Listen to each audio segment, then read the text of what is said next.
Baik saudara, mari kita berdoa kepada Tuhan kembali lagi. Bapa, terima kasih untuk apa yang kau singkapkan pada kami hari-hari belakangan ini Tuhan. Bapa, kami bersyukur kepada Engkau bahwa pekerjaan-Mu dahsyat dalam hidup kami. Kami tahu bahwa Engkau tidak pernah berhenti sejak Engkau menaruh roh-Mu dalam hidup kami. Bahkan Engkau menaruh firman-Mu dalam hidup kami. Tapi Engkau bekerja terus Tuhan, sampai bukan hanya kami menjadi segambar dan serupa dengan Engkau, bahkan Engkau memberikan anugerah yang besar kepada kami untuk menjadi mitra destiny untuk menyelesaikan apa yang harus diselesaikan. Terima kasih, kami bersyukur karena Engkau memberikan kepada kehidupan kami adalah pemerintahan-Mu sendiri, kerajaan-Mu sendiri Tuhan.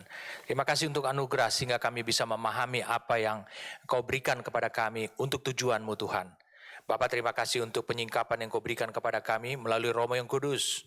Karena Kau berikan kepada kami itu makin hari makin bertambah, Pak. Terima kasih Engkau membawa perjalanan hidup kami hari demi hari, lepas demi lepas, sehingga kami benar-benar tahu bahwa kami ada bersama dengan Kau Tuhan. Terima kasih karena Engkau tidak membiarkan kekacauan dalam hidup kami, kekacauan dalam batin kami, kekacauan dalam hidup diri kami yang mengakibatkan kami kehilangan kekuatan yang berasal dari Engkau, kehilangan keteguhan hati yang berasal yang telah Engkau bangun dalam hidup kami. Terima kasih untuk anugerah itu, kami bersyukur padamu, dan saat ini kami mau mendengarkan firman-Mu kembali lagi Tuhan. Kami siap untuk mendengarkannya. Amin. Kita udah tahu bahwa Allah bekerja dalam hidup kita sangat dahsyat sekali. Dia melakukan beberapa proses dalam hidup kita. Kita baru sampai pada dua proses yang kita ketahui. Kalau kita lihat di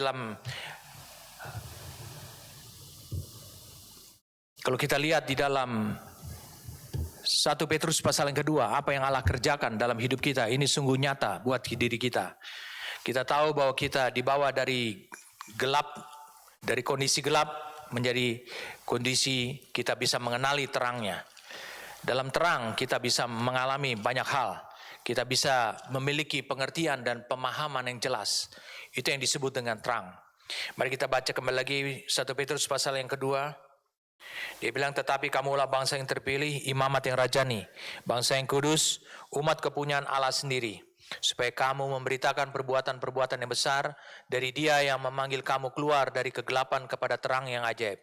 Kamu yang dahulu bukan umat Allah, tapi sekarang yang telah menjadi umatnya, yang dahulu tidak dikasihani, tapi yang sekarang telah beroleh kasihan.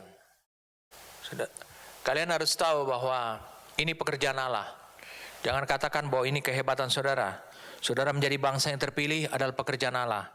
Saudara menjadi imamat yang rajani, ya, berbicara tentang orang-orang yang berkenan kepada Allah, yang bisa menghampiri Allah dengan bebas.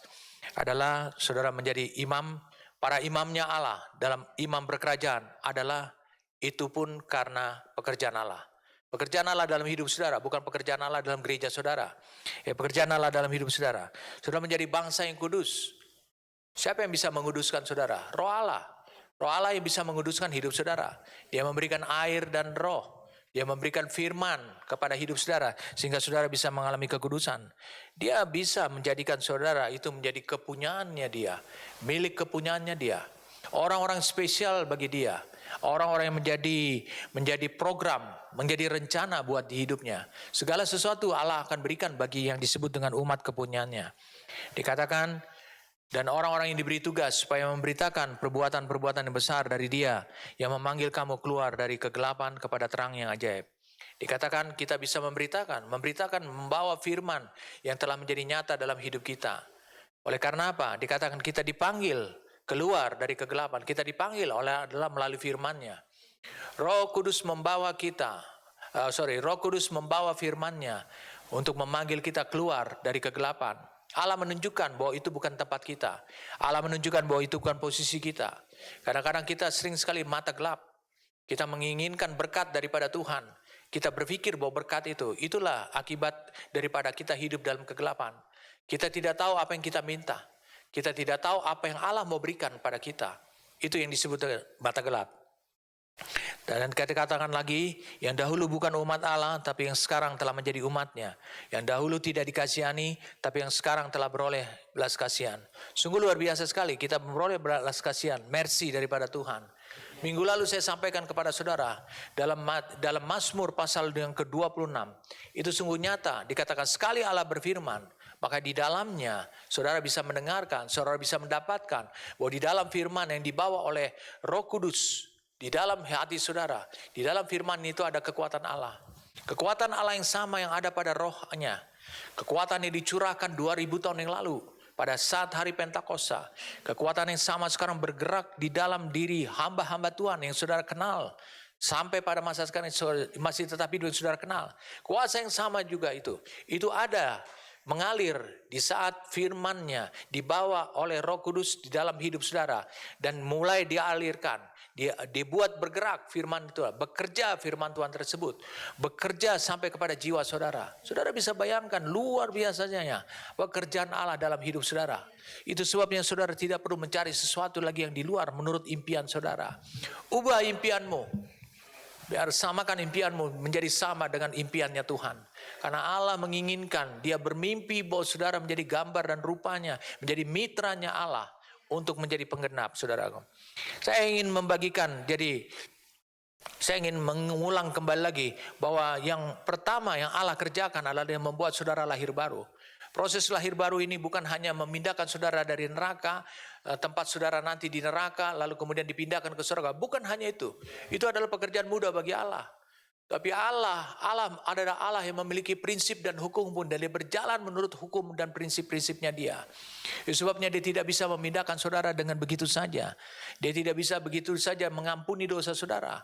Dia harus melalui suatu prinsip dan hukum yang Dia sendiri hidup di dalamnya.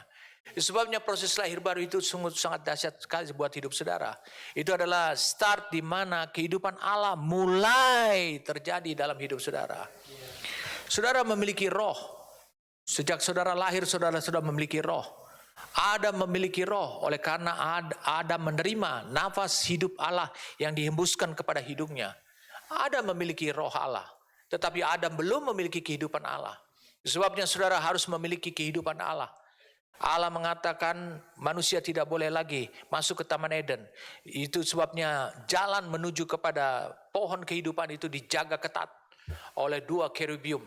Allah menjaga ketat itu, ke tempat itu, sebab di situ ada pohon yang menjadi lambang daripada sumber kehidupan, yaitu kehidupannya Allah direpresentasikan di sana, bukan kehidupan manusia yang ada pada buah pohon pengetahuan yang baik dan jahat. Iblis tahu bahwa manusia mudah tergiur kepada aspek jiwanya.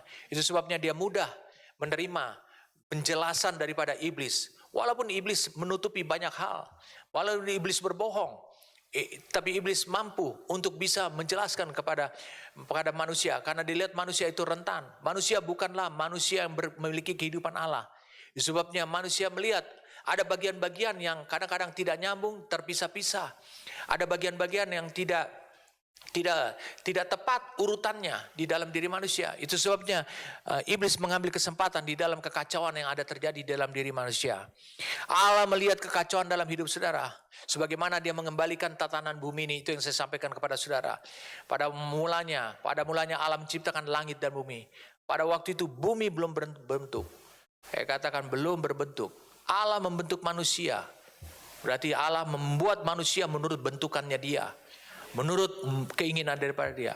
Tapi yang dahsyat dalam hal itu, bumi belum berbentuk, gelap gulita dan samudra raya pada saat itu terjadi. Saudara bisa melihat seolah-olah ada 2 pendapat dalam hal ini.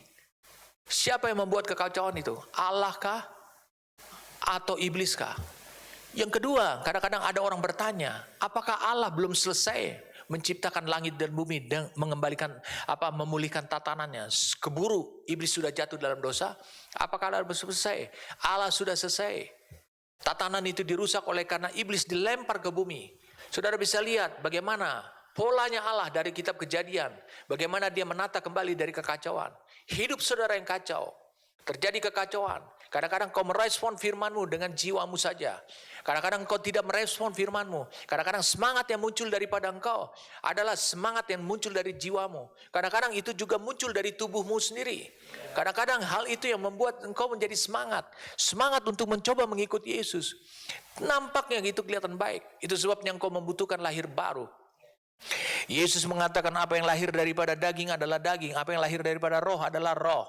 Itu sebabnya jangan hanya engkau berdiam diri dan engkau hanya berhenti bahwa engkau kelahiranmu di dunia ini disertifikasi oleh Tuhan adalah kelahiran yang hanya secara daging. Itu sebabnya daging tidak kekal, daging tidak memiliki kemampuan. Dikatakan daging lemah, roh penurut.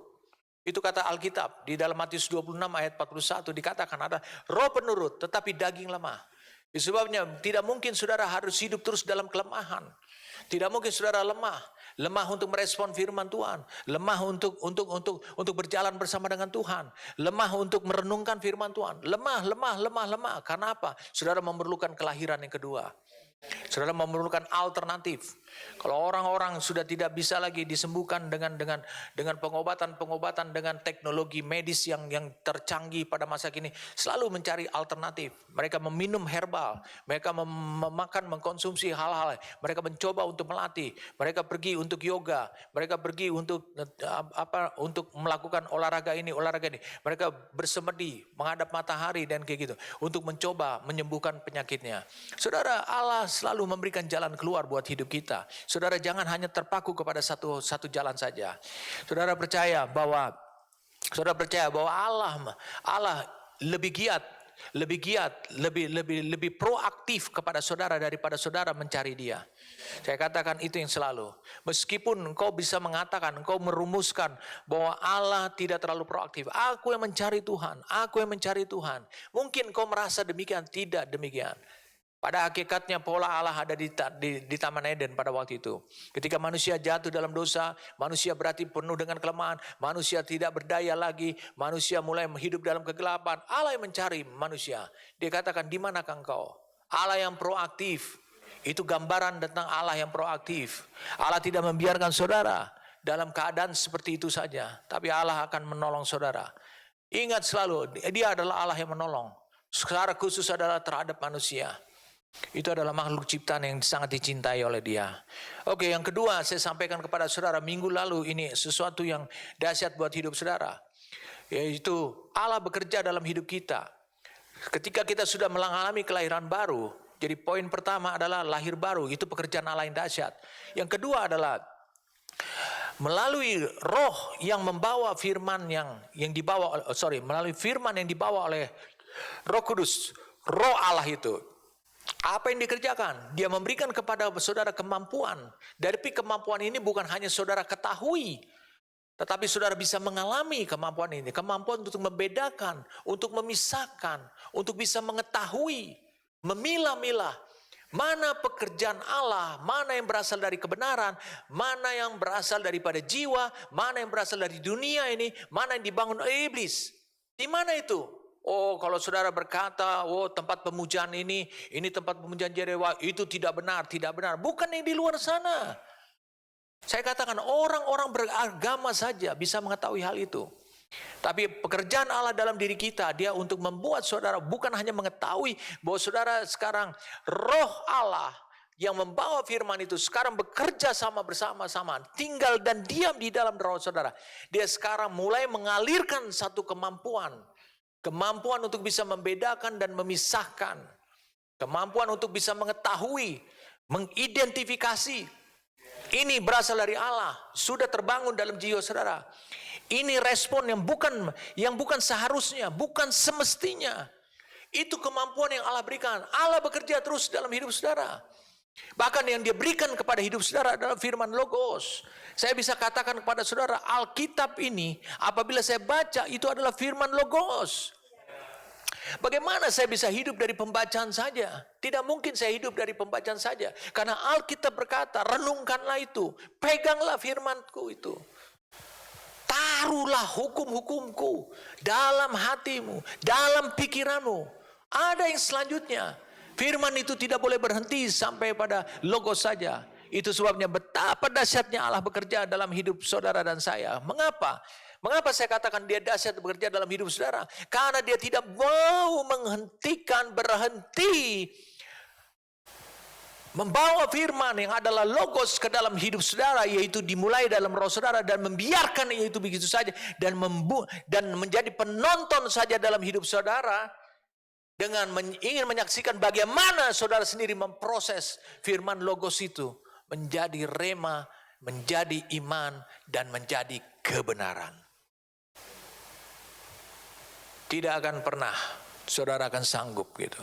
Karena manusia sudah penuh dengan kelemahan. Saudara bisa lihat itu, orang yang baru lahir baru, dia masih memiliki kelemahan. Sisi kelemahannya adalah dia lahir dari daging juga. Itu sisi target yang selalu iblis akan selalu berupaya untuk bisa membuat saudara untuk gagal mengubah firman logos menjadi rema, menjadi iman, dan menjadi kebenaran. Saudara harus hidup benar kalau gitu.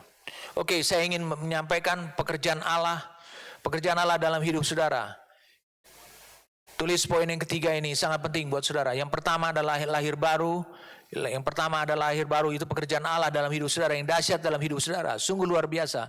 Yang kedua adalah firman-Nya yang dibawa oleh Roh Kudus, itu untuk memisahkan, membedakan, menunjukkan mana pekerjaan roh dan mana pekerjaan jiwa. Itu firman-Nya sehingga saudara bisa melakukan itu, saudara bisa mengetahui, saudara sekarang memahami, saudara hidup dalam perbedaan. Saya ulang, saudara bisa hidup benar dalam perbedaan. Saudara tahu ini bukan berasal dari Allah. Saya tidak mau lakukan ini. Keputusan yang diambil adalah harus yang berasal daripada Allah. Apa yang Allah sedang kerjakan. Jadi saudara harus bisa pahami tentang kebenaran seperti itu. Oke? Tulis yang ketiga. Bagaimana? Yang ketiga adalah pekerjaan Allah dalam hidup saudara. Tulis yang ketiga adalah tujuan firman adalah untuk membangun hukum. Tujuan firman adalah untuk membangun hukum seperti benteng pertahanan Allah pada jiwa kita. Itu tujuannya firman. Tadi saudara membaca dari 1 Petrus 2 ayat 9, khususnya di ayat 10 dia bilang, yang dahulu bukan umatku, sekarang menjadi umatmu. Umatku katanya, menjadi umatnya Allah. Ini adalah sebuah perpindahan. Yang disebut dengan umat Allah adalah orang yang memiliki dan hidup dengan sewajarnya, hidup menurut hukum Allah. Itu yang disebut dengan umat Tuhan. Tidak ada yang lain yang membedakan saudara dengan yang lain adalah tentang hukum Allah. Saudara boleh katakan itu adalah hukum Taurat, ya masih banyak hukum-hukum yang lain. Tapi itu adalah hukum Allah. Hukum Allah pada hidup saudara, orang mengenal saudara bahwa saudara adalah umat Tuhan. Bukan karena saudara memakai salib, saudara adalah disebut umat Tuhan. Bukan saudara masuk ke sebuah gereja, saudara disebutkan adalah umat Tuhan. Umat Tuhan adalah kalau mau satu bahasa, satu pengertian antara Allah dan manusia adalah ini yang saya katakan. Yang disebut dengan umat Allah, menurut Tuhan dan menurut manusia harus juga setuju. Yang disebut dengan umat Allah adalah mereka yang memiliki hukum Tuhan. Jadi tujuan daripada firman, ini yang dikerjakan oleh firman itu. Allah mengerjakan itu. Tujuan daripada firman yang dia taruh dari dalam hati saudara. Perhatikan dengan baik. Firman Allah itu punya tujuan di darat untuk membangun hukum. Membangun hukum dalam hidup saudara. Itu seperti benteng pertahanan Allah pada jiwa kita. Mari kita lihat dulu bagaimana iblis membangun benteng di dalam kepala saudara. Mari kita lihat sama-sama 2 Korintus pasal yang ke-10. 2 Korintus pasal yang ke-10. Mari kita baca sama-sama. Dikatakan, aku Paulus, seorang yang tidak berani bila berhadapan muka dengan kamu, tapi berani terhadap kamu bila berjauhan dan memperingatkan kamu demi Kristus yang lemah lembut dan ramah. Aku meminta kepada kamu, jangan kamu memaksa aku untuk menunjukkan keberanianku dari dekat. Sebagaimana aku berniat bertindak keras terhadap orang-orang tertentu yang menyangka bahwa kami hidup secara duniawi. Ini adalah fitnah. Saudara bisa lihat ini adalah fitnah. Memang kami masih hidup di dunia, tetapi kami tidak berjuang secara secara duniawi. Dalam Alkitab dikatakan secara daging. Saudara bisa lihat itu. Berarti kalau tidak secara daging adalah secara roh. Jadi saudara bisa lihat, memang kami masih hidup dalam daging. Tapi kami tidak berjuang secara daging. Saudara bisa melihat itu. Kalau saudara yang sudah lahir baru, berarti saudara adalah lahir dari roh dan juga lahir dari daging. Betul tidak? Dua hal ini saudara angkat. Tapi Paulus menegaskan, dia telah lahir dari roh, adalah rohnya, lalu kemudian dia juga lahir dari daging, adalah dagingnya, tubuhnya, yang bisa berjalan ke Korintus, ke Galatia, yang bisa makan, yang bisa keletihan, yang kadang-kadang penuh dengan kelemahan. Tetapi dia katakan, kami hidup di dalam daging, tapi kami tidak hidup secara daging. Jadi dia pakai kehidupan rohnya. Karena senjata kami dikatakan dalam perjuangan untuk bisa hidup secara rohani. Saya katakan supaya bisa hidup secara rohani. Berarti itu harus mulai dari dalam roh saudara. Karena senjata kami dalam perjuangan bukanlah senjata duniawi. Dikatakan bukanlah senjata yang dipakai oleh dunia ini. Melainkan senjata yang diperlengkapi dengan dikatakan apa? Kuasa Allah. Betul tidak? Jadi keperkasaan Allah, kuasa Allah. Saya ingin saudara bisa saya membuka kitab Eastword Bible di sini karena supaya lebih jelas dalam bahasa aslinya seperti apa. Sorry saudara.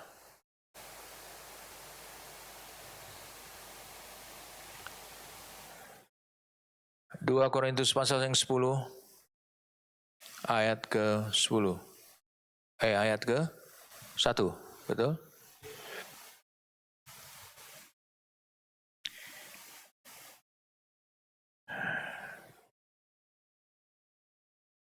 Oke. Dikatakan karena senjata kami dalam perjuangan bukanlah senjata duniawi, melainkan senjata yang diperlengkapi dengan apa? Dengan kuasa Allah. Saudara bisa lihat kuasa Allah, oke? Kemudian dikatakan apa? Yang sanggup untuk meruntuhkan benteng-benteng. Kami mematahkan setiap siasat orang. Mari kita baca sekarang. Kami mematahkan setiap siasat orang, ya, yang menentang dan merubuhkan setiap kubu yang dibangun oleh keangkuhan manusia. Saudara bisa lihat keangkuhan manusia. Saudara bisa lihat itu, ya. Untuk menentang pengenalan akan Allah, kami menawan segala pikiran dan menaklukkannya kepada Kristus, dan kami siap sedia untuk menghukum setiap kedurhakaan bila ketaatan kamu telah menjadi sempurna. Saudara bisa lihat apa yang dikerjakan Paulus. Dia tidak hidup secara duniawi, dia tidak hidup secara daging, tapi dia hidup dalam roh walaupun di dalam daging. Saudara juga bisa mengalami hal yang sama. Saudara tetap dalam roh, dalam tubuh, saudara tetap dalam daging, tapi saudara bisa tidak hidup secara daging. Jangan izinkan saudara hidup secara daging, oke? Alkitab berkata di sini, Paulus mengatakan juga di sini, dia bilang, memang kami, senjata kami dalam perjuangan bukanlah senjata duniawi, melainkan senjata yang diperlengkapi dengan kuasa Allah. Alkitab berkata dengan kata kuasa Allah di sini dengan kata dunatos. Itu dari kata dunamis juga. Jadi keperkasaannya Allah itu untuk menurunkan, menghancurkan yang disebut dengan kubu-kubu, menuntukkan setiap benteng-benteng. Saudara tahu apa arti benteng? Benteng artinya adalah untuk bertahan. Itu sebabnya iblis membangun kehidupan saudara sebelum saudara lahir baru, sebelum engkau mengetahui proses pekerjaan Allah dalam hidup saudara, dia membangun hidup saudara dan membangun benteng untuk dia bisa bertahan di sana. Sebabnya saya katakan pada awal daripada penjelasan saya di sesi-sesi pertama pada waktu saya menyampaikan kepada saudara, iblis selalu bertahun-tahun lamanya sejak engkau lahir dia membangun bentengnya demi untuk apa? Mempertahankan kehadirannya dia, filosofinya dia, kehidupannya dia, kekuatannya dia itu di dalam diri manusia. Saudara bisa lihat ini sesuatu yang berbahaya buat hidup saudara. Saya katakan ini yang sanggup berbahaya dalam hidup saudara. Jadi benteng-benteng ini harus segera diruntuhkan. Saya ulangi sekali, benteng-benteng ini harus segera diruntuhkan. Bagaimana meruntuhkannya? Kita harus menggunakan senjata Allah. Dikatakan apa? Dia bilang bukannya daging. Senjata Allah itu bukannya daging. Saudara bisa lihat di sini, bukannya yang berbau kedagingan, bukannya berbau kekuatan manusia. Apa saja menjadi kekuatan manusia? Kadang-kadang kekuatan manusia itu ada pada pikirannya. Kekuatan manusia kadang-kadang ada pada perasaannya. Kekuatan manusia itu kadang-kadang ada pada keputusannya. Kekuatan manusia itu kadang-kadang ada pada tubuhnya. Jadi bukan di sisi itu, tetapi dikatakan melalui keperkasaannya Allah. Allah perkasa di dalam hal apa? Allah perkasa oleh karena rohnya. Allah perkasa oleh karena firman-Nya. Ini keperkasaan Allah. Ini yang disebut dengan dunatos. Dunatos adalah keperkasaan yang kuasa yang ataupun kekuatan yang ada pada Roh Kudus itu sekarang bisa saudara gunakan. Bagaimana saudara bisa menggunakan kekuatan dan kuasa yang ada pada Allah, yang ada pada Roh Kudus? Itu dimulai dari dalam roh saudara. Makanya sangat penting sekali engkau mengalami yang disebut dengan lahir baru. Engkau tidak akan lagi berkata, Yesus tidak pernah mengatakan dalam doanya kepada Bapa sekalipun sampai dia disalib, ya Bapa kuatkanlah aku. Dia tidak pernah. Karena apa? Karena kekuatan daripada Allah itu ada di dalam dirinya. Pada saat dia menyerahkan kehendaknya dan dia menukarnya dan dia berkata commit ataupun confirm ataupun dia memberikan konfirmasi bahwa kehendak Bapa saja yang terjadi, maka saudara bisa lihat seluruh kehidupan dirinya sama seperti Joshua, dia mengalami kekuatan, dia mengalami keteguhan hati sehingga dia tidak pernah goyah. Dia berjalan terus seperti tidak ada apa-apa. Bayangkan, dia diadili dengan tidak adil. Dia divonis dengan tidak adil. Saudara bisa bayangkan kehidupan seperti itu. Dia berjalan terus. Bahkan dia berkata kepada Yudas, dia berkata, apa yang mau kau lakukan, segeralah lakukan. Itu yang menunjukkan bahwa dia kuat, dia teguh. Dia tidak membutuhkan pertolongan, dia tidak membutuhkan kekuatan Allah. Karena kekuatan Allah, kekuatan yang mana lagi dari Allah yang dia minta. Karena kekuatan yang ada pada Allah, sudah ada pada dirinya. Saudara bisa bayangkan kehidupan seperti itu. Oh, betapa dahsyatnya Allah bekerja dalam hidup saudara. Dia bilang, ingat, kubu-kubu yang dibangun di dalam pikiran saudara, yang selama ini, khususnya dalam jiwa saudara, itu adalah untuk menentang, untuk melawan. Itu merupakan anti pengenalan Allah. Itu merupakan error daripada pengenalan akan Allah. Engkau mungkin bisa mengatakan bahwa engkau mengenal Allah. Tapi saya ingin katakan, apa yang termanifestasi dalam perbuatanmu, apa yang termanifestasi dalam cara berpikirmu, apa yang termanifestasi dalam rasa perasaanmu, apa yang termanifestasi dalam keputusan-keputusanmu, itu bukan berasal dari Allah. Itu menunjukkan bahwa engkau sebenarnya tidak mengenal Allah dengan benar. Bayangkan, manusia jatuh dalam dosa lalu kemudian dia kehilangan pengenalan akan Allah lebih dulu. Dulu ketika dia mendengar langkah bunyi Allah di dalam taman, mereka segera bertemu. Hai Allah, hai Bapa, langsung mereka bertemu. Tapi sekarang mereka bersembunyi. Sesuatu yang merusak kehidupan mereka. Itu sebabnya iblis memakai hal yang sama lagi. Adalah bodoh saudara. Kalau saudara terus jatuh di dalam hal yang sama, berulang-ulang 6.000 tahun lamanya. Selama manusia ada di muka bumi ini, iblis telah memakai cara yang sama, dan saudara masih tetap tertipu dengan cara yang sama. Itu sebabnya kita harus mulai meninggalkan yang disebut dengan kebodohan itu. Sebabnya saudaraku, engkau diberikan kemampuan untuk bisa membedakan oleh firman yang dari Logos. Engkau diberikan kemampuan nanti untuk membedakan mana yang berasal daripada Allah, mana pekerjaan Allah, mana yang bukan berasal daripada Allah.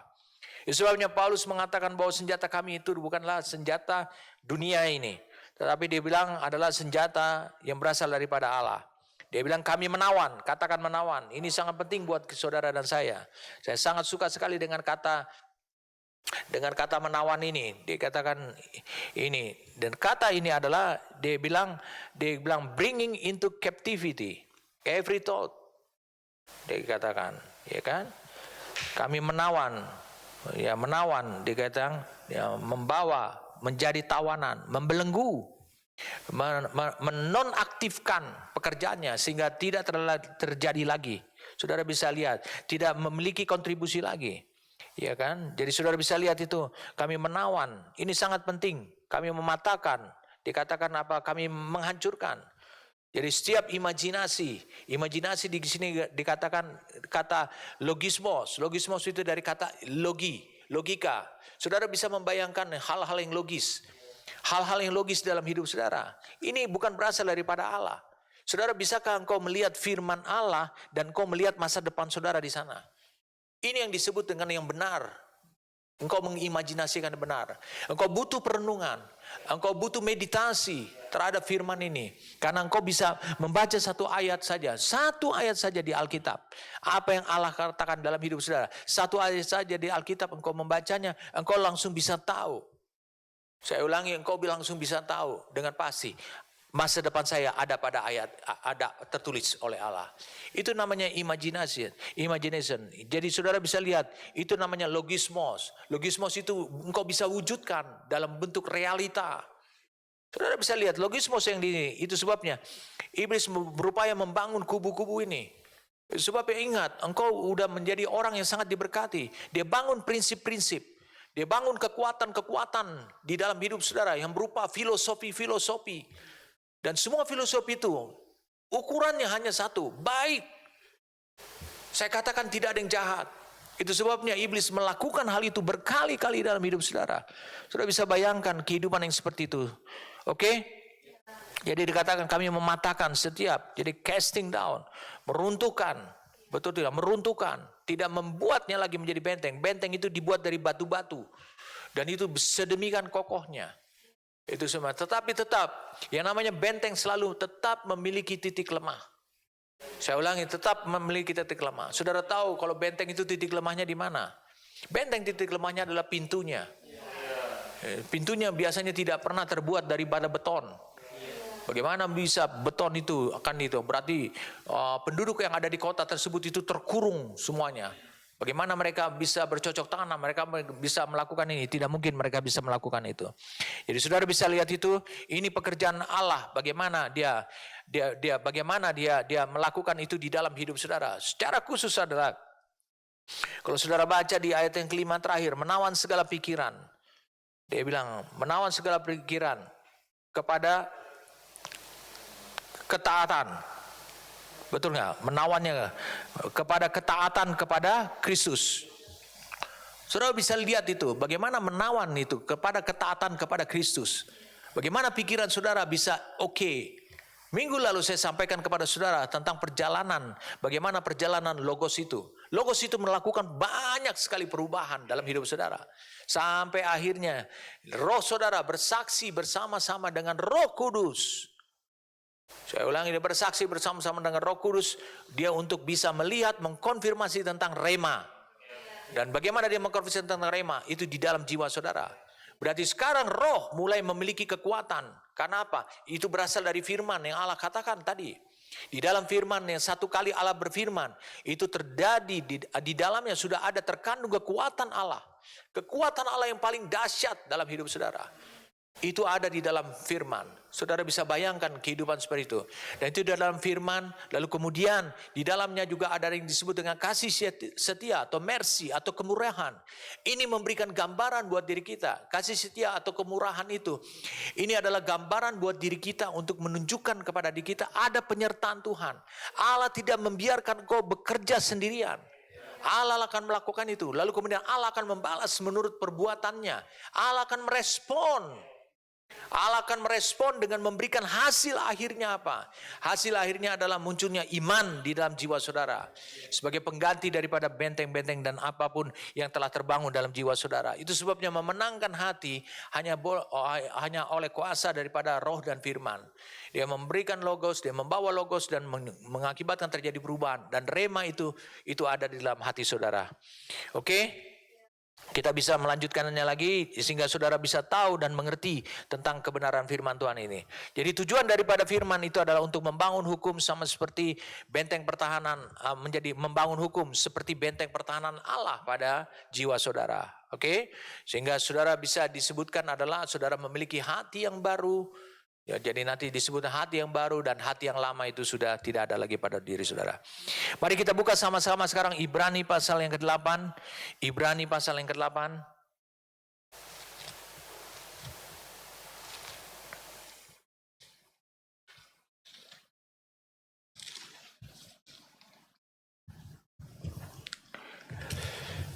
Ibrani 8 ayat yang ke-8.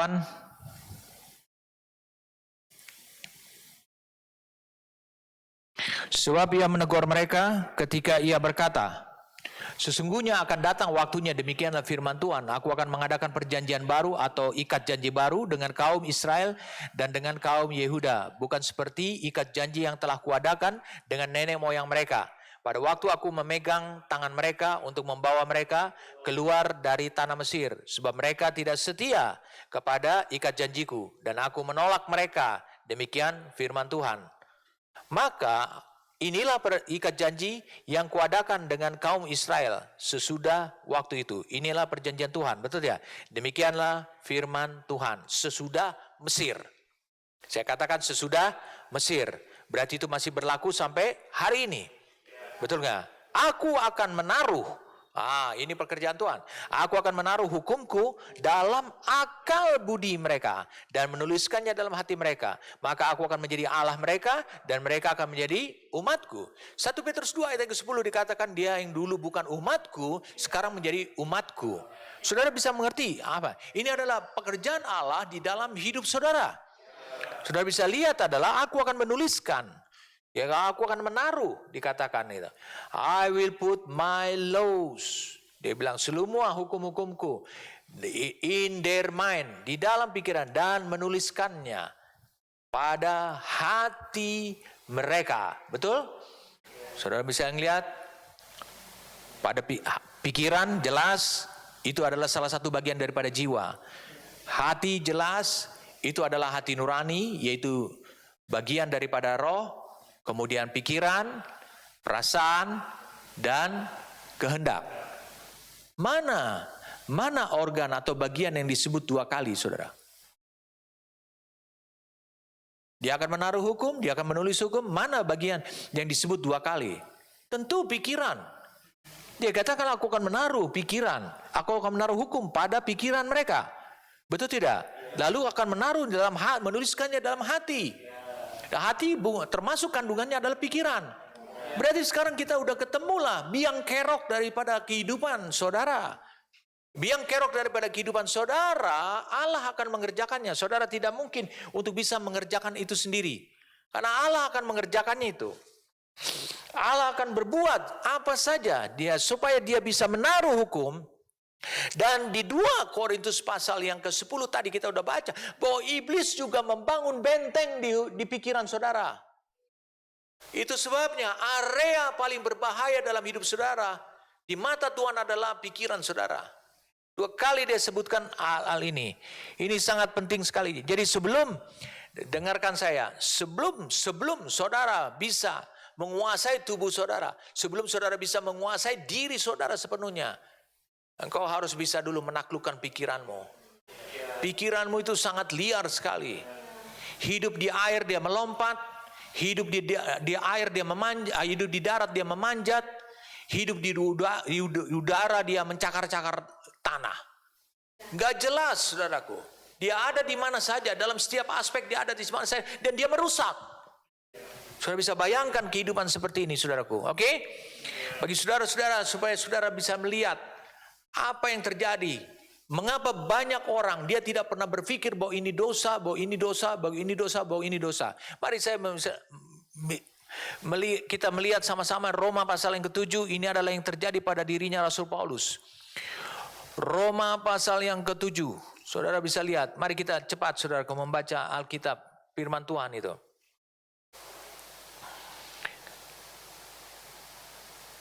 Roma pasal 7 ayat yang ke-7 dan 9. Oke, Roma pasal 7 ayat 7 sampai 9 lah, enggak apa-apa saudara. Jika demikian, apakah yang hendak kita katakan? Apakah hukum Taurat itu dosa? Sekali-kali tidak. Sebaliknya, justru oleh hukum Taurat, aku dikatakan apa? Telah mengenal dosa. Karena aku juga tidak tahu apa itu namanya keinginan, nafsu. Betul. Kalau hukum Taurat tidak mengatakan jangan mengingini. Jadi Paulus dulu hidup sama seperti ini. Dia belum ada hukum Taurat dalam pikirannya. Sehingga dia tidak mengenal bahwa apa yang dilakukan itu adalah dosa. Dia tidak tahu apa yang diinginkan adalah dosa. Tentu dong, Paulus ini dikenal bukan sebagai seorang pezina, bukan sebagai seorang pencuri. Tentulah apa yang dia lakukan oleh Paulus ini adalah hal-hal yang kelihatannya lazim dan lumrah menurut banyak masyarakat, banyak orang di dunia ini. Saudara bisa bayangkan itu, dia sendiri tidak mengenal dosa. Bayangkan saudara, kalau saudara tidak mengenal bahwa perbuatan saudara, cara berpikir saudara, perasaan saudara sekarang ini adalah itu dosa atau tidak benar, bagaimana saudara bisa mengatasi problem hidup saudara? Coba saudara bisa bayangkan hidup saudara begitu. Karena saudara tidak punya semangat. Karena saudara menemukan apa yang saudara lakukan, apa yang saudara pikirkan, apa yang saudara rasakan, itu bukan dosa. Itu sebabnya sangat penting sekali hukum itu ada pada pikiran saudara. Sudah mengerti apa yang saya maksudkan? Allah akan bekerja sekarang untuk menaruh hukum itu dalam pikiran saudara. Allah akan bekerja untuk hal itu pada jiwa saudara lah. Katakanlah pada jiwa saudara, bukan hanya pada pikiran saudara, pada jiwa saudara, sehingga ada hukum. Sehingga ketika engkau keluar daripada hukum itu, engkau tahu bahwa itu salah, itu tidak benar. Mari kita baca lagi ayat 8. Tetapi dalam perintah itu, dalam perintah yang ada hukum Taurat itu, dosa mendapat kesempatan untuk membangkitkan di dalam diriku rupa-rupa keinginan. Kenapa? Karena ada kalimat yang mengatakan sebab tanpa hukum Taurat dikatakan apa? Dosa mati. Betul tidak? Tadi dikatakan karena ada kata jangan mengingini di ayat 7. Maka muncullah. Baru sadar, oh rupanya ini keinginan ya. Kok bertentangan ya? Betul tidak? Jadi selama ini aku hidup dalam suatu keinginan yang benar-benar adalah salah. Nah, kita lihat ayat 9 ini adalah kesimpulan Paulus. Dahulu aku hidup tanpa hukum Taurat. Artinya itu tidak ada pada dirinya. Artinya dia tidak ketahui. Dia tidak ketahui batasan-batasan Allah yang Allah inginkan dalam kehidupannya. Akan tetapi sesudah datang perintah itu, baru dia lihat, dia mulai memiliki kepekaan. Setelah ada hukum itu yang mengatakan ada batasan-batasannya. Yang kamu lakukan itu dulu salah. Yang kamu lakukan. Baru ada dia mulai memiliki kepekaan. Ada, oh ini dosa ya, oh dosa ya. Saudara bisa lihat itu sebabnya Paulus juga memerlukan lahir baru, saudaraku. Jadi berhati-hati dengan pikiran saudara. Saudara bisa membayangkan bahwa pikiran saudara itu adalah ancaman untuk menghancurkan kehidupan saudara. Saya katakan ancaman untuk menghancurkan kehidupan saudara. Bahkan ancaman untuk menggagalkan takdir yang Tuhan sudah tetapkan. Untuk hidup saudara itu untuk menjadi tidak berhasil saudara mengalaminya. Oke?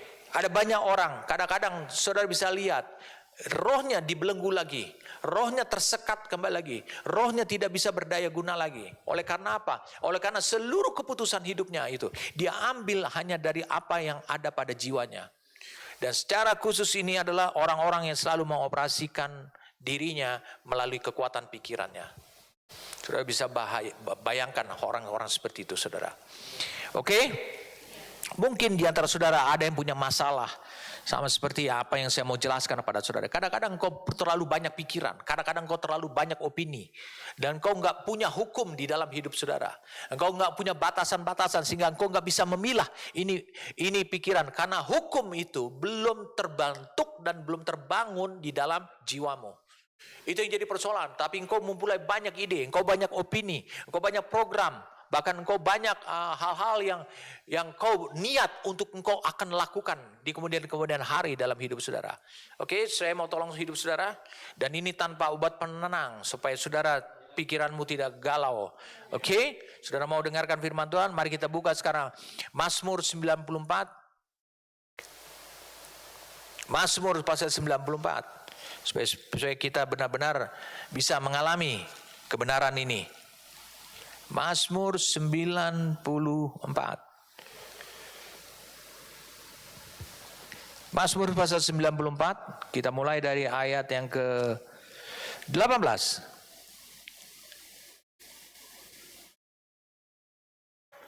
Ketika aku berpikir, kakiku goyang, maka kasih setiamu ya Tuhan menyokong aku.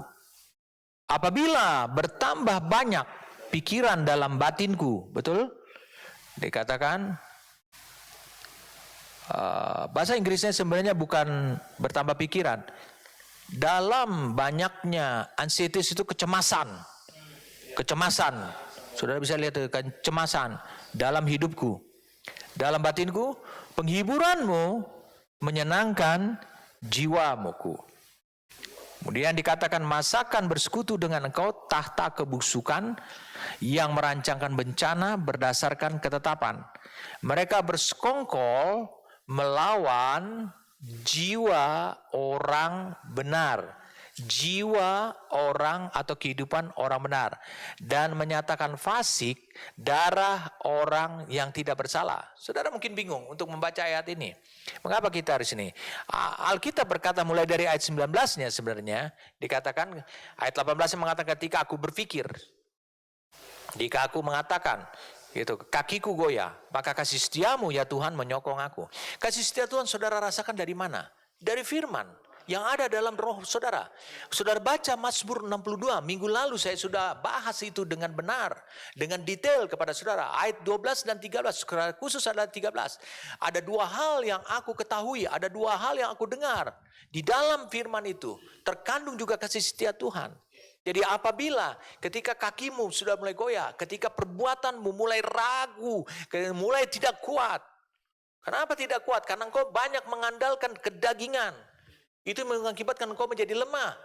Ingat, Allah bekerja dari dalam dirimu. Sehingga engkau akhirnya sama seperti Joshua. Kuatkan dan teguhkan hatimu. Dia menjadi kuat dan menjadi teguh hati. Dan akhirnya dia bisa mengambil alih seluruh bangsa-bangsa yang ada di tanah Kanaan. Dikatakan ini sangat dikatakan, maka kasih setiamu itu yang menopang aku, yang memegang aku. Betul tidak? Ini sangat ya. Dia memegang sehingga engkau tetap kuat dan teguh dalam hidup saudara. Saudara bisa bayangkan kerjaan Allah dalam hidup kita itu benar-benar membangun hidup kita betul-betul sebagai gereja. Ini sangat penting buat saudara. Kemudian dikatakan apabila bertambah banyak kecemasan atau pikiran, dikatakan dalam hidup saudara. Mari kita lihat sama-sama. Mazmur 94 menurut Eastword Bible, ya, saya coba pakai.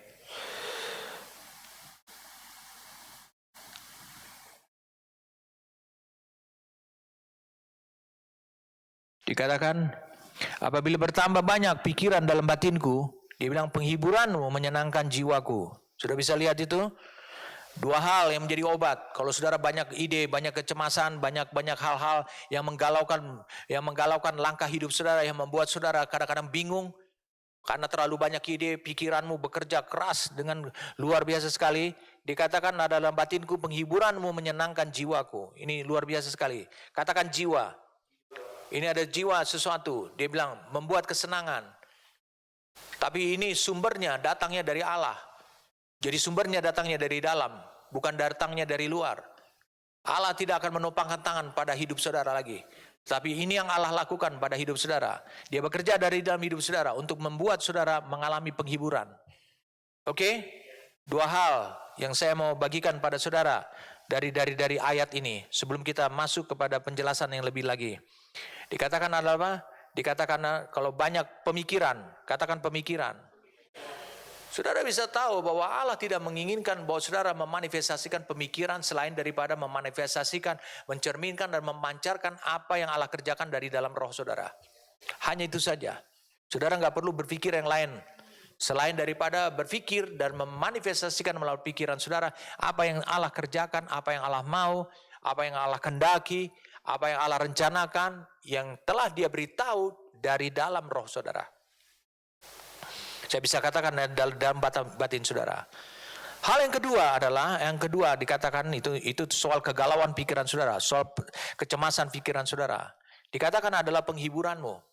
Menurut saudara, penghiburanmu ini dia menunjuk pada pribadi siapa?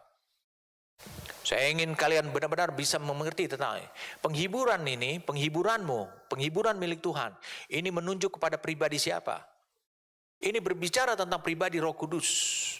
Bukankah firman dibawa oleh Roh Kudus ke dalam roh saudara? Jadi firman itu yang dibawa oleh Roh Kudus dan pribadi Roh Kudus akan bekerja sedemikian rupa sampai firman itu menjadi rema dan itu akan menyenangkan jiwa saudara. Betul tidak? Karena rema itu menyentuh seluruh organ di dalam jiwa saudara. Betul tidak? Kegalauan saudara dalam pikiran mengakibatkan perasaan saudara menjadi cemas. Saudara harus mengerti, perasaan saudara menjadi cemas dan itu sebabnya firman diproses oleh pekerjaan Allah. Ini berbicara, ayat ini berbicara tentang pekerjaan Roh Allah, yaitu Roh yang Kudus di dalam hidup saudara sehingga mengakibatkan saudara mengalami namanya kelegaan. Kelegaan di dalam, bukan di dalam roh lagi, tetapi di dalam jiwa saudara. Dikatakan masakan bersekutu. Dikatakan dengan engkau tahta kebusukan yang merancangkan bencana berdasarkan ketetapan. Mereka bersekongkol melawan jiwa orang benar. Musuh dengan berbagai macam ide, pikiran-pikiran. Itu adalah persekongkolan iblis. yang memakai pikiran saudara karena dia tahu saudara adalah orang benar. Orang yang telah lahir baru. Saudara bisa bayangkan itu, mereka bersekongkol. Jadi pikiran dunia, pikiran yang dibangun dalam sudah menjadi prinsip-prinsip, itu tiba-tiba muncul begitu saja. Memperkuat benteng itu sendiri. Dan hanya satu benteng yang diperkuat, pikiran saudara. Itu sebabnya saudara tidak bisa merasakan kelegaan. Oleh karena apa? Oleh karena pikiran pada jiwa saudara sering mudah dia menjajah perasaan. Dan akhirnya dia memberikan kepastian kepada jiwa saudara. Oke, saudara. Jadi saudara sudah tahu itu adalah obat yang paling mujarab buat hidup saudara. Jadi Roh Kudus akan bekerja mulai dari dalam roh manusia bersama-sama dengan firman-Nya. Supaya saudara bisa mengalami kelegaan pada jiwa saudara. Karena apa? Karena pikiran saudara itu 2 kali disebutkan. Allah akan menjadikan saudara menjadi umat dengan menaruh hukumnya pada pikiran saudara dan juga pada hati saudara. Kenapa dua-duanya ini? 2 kali pikiran itu disinggung. Karena itu adalah musuh. Itu biang kerok dalam hidup saudara. Oke, saya berharap saudara bisa mengerti cara kerja Allah ini melalui Yesaya 26 ayat yang ke-9. Yesaya 26 ayat yang ke-9.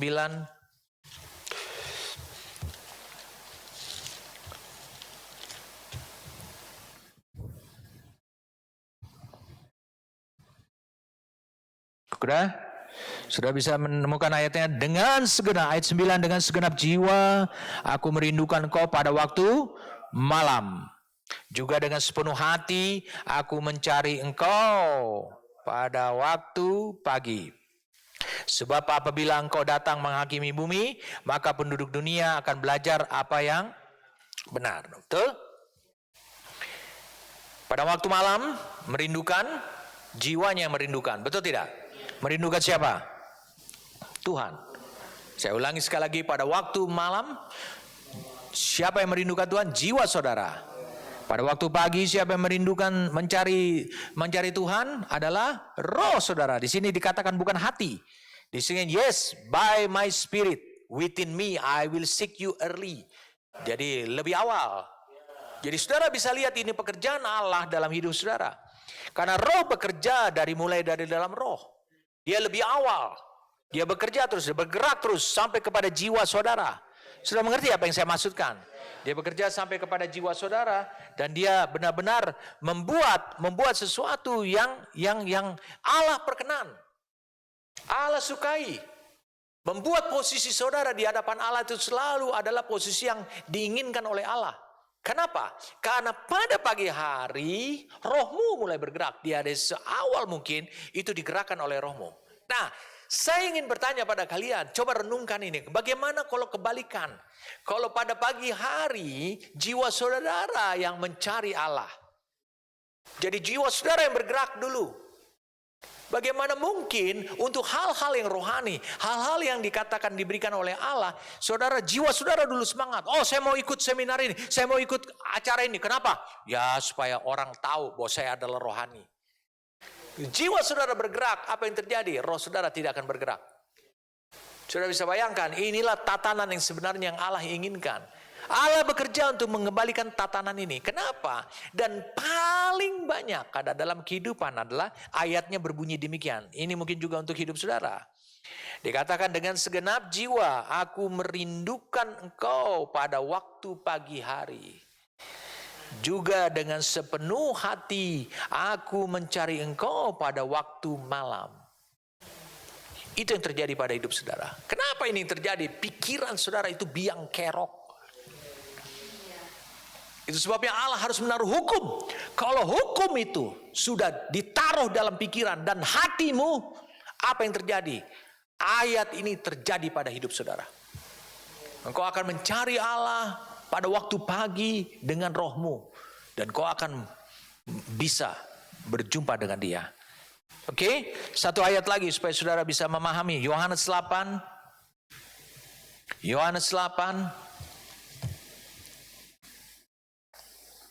Ayat 31, 32. Yohanes 8, 31 dan 32. Maka katanya kepada orang-orang Yahudi yang percaya kepadanya, dikatakan, jikalau kamu tetap dalam firman-Ku, kamu benar-benar adalah murid-Ku. Artinya yang mengikuti aku. Kamu berada di jalan yang tepat. Itu maksudnya. Kamu berada di jalan menuju kesuksesan. Itu maksudnya. Dan kamu, dia bilang, akan mengetahui, akan tahu kebenaran. Dan kebenaran itu akan memerdekakan kamu. Kamu akan mengetahui. Mengetahui itu hanya satu organ. Organ itu ada pada jiwa saudara yang namanya pikiran. Kamu akan mengetahui kebenaran dan kebenaran itu akan memerdekakan kamu. Kenapa kebenaran itu memerdekakan? Karena kebenaran itu muncul, itu menjadi alternatif sebenarnya. Opsi lain. Tiba-tiba engkau lihat. Oh, selama ini aku dibelenggu pikiranku oleh benteng ini. Dan kau akan mengalami kemerdekaan.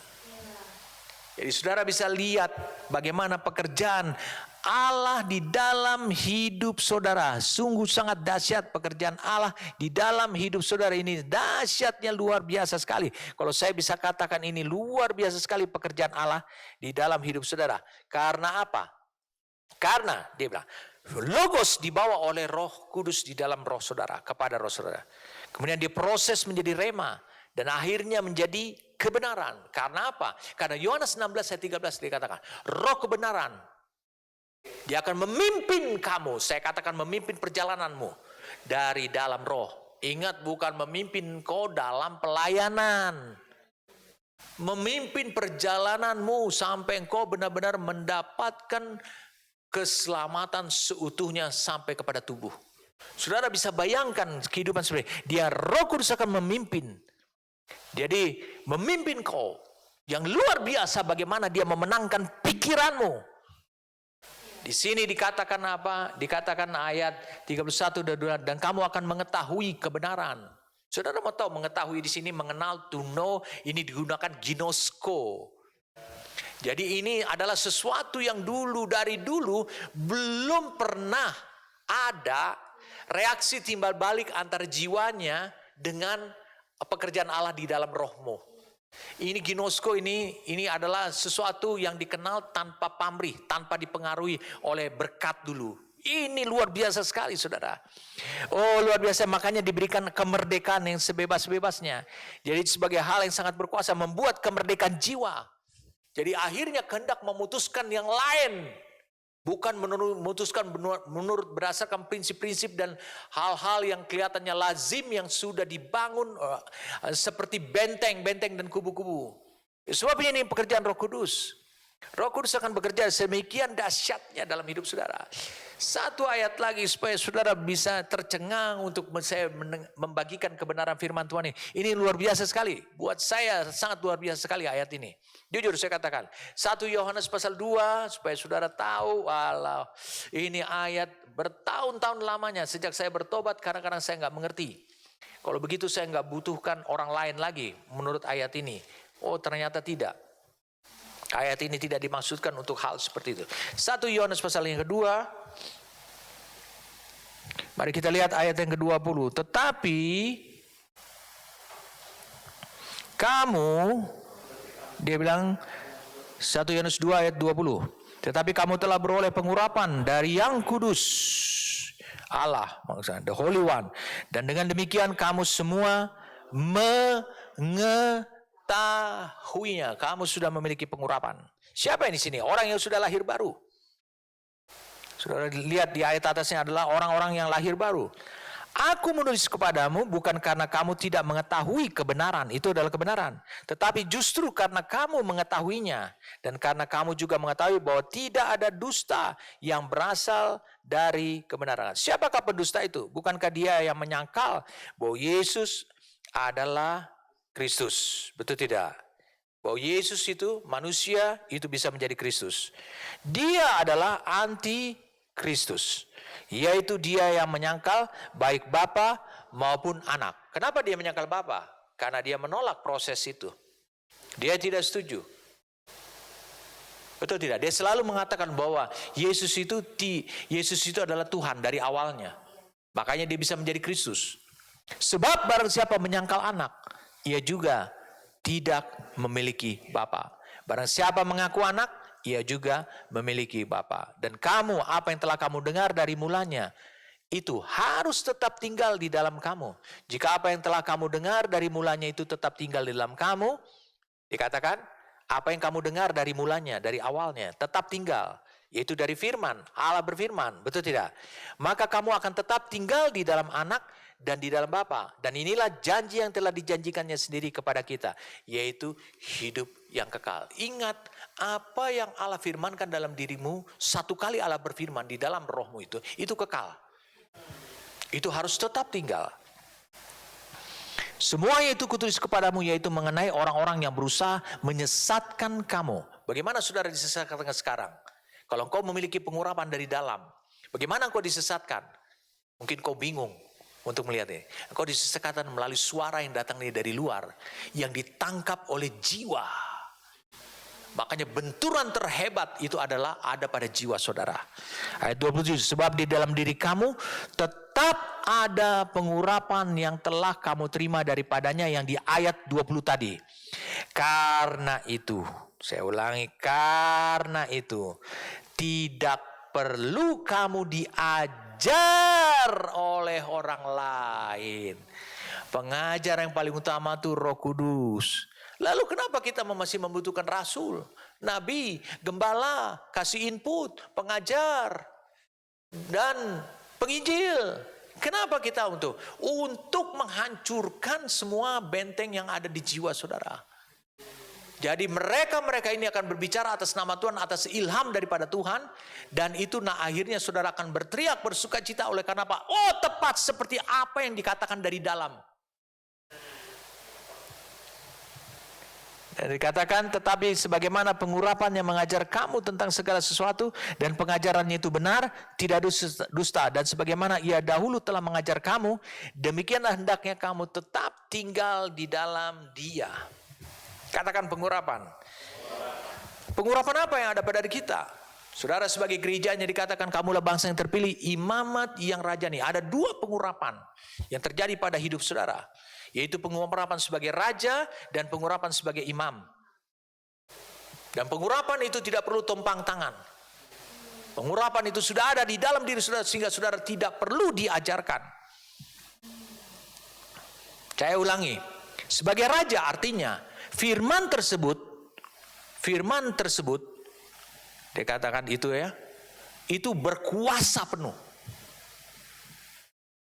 atas diri saudara. Itu pengurapan raja. Karena berbicara tentang raja, berbicara tentang otoritas. Berbicara tentang kewenangan.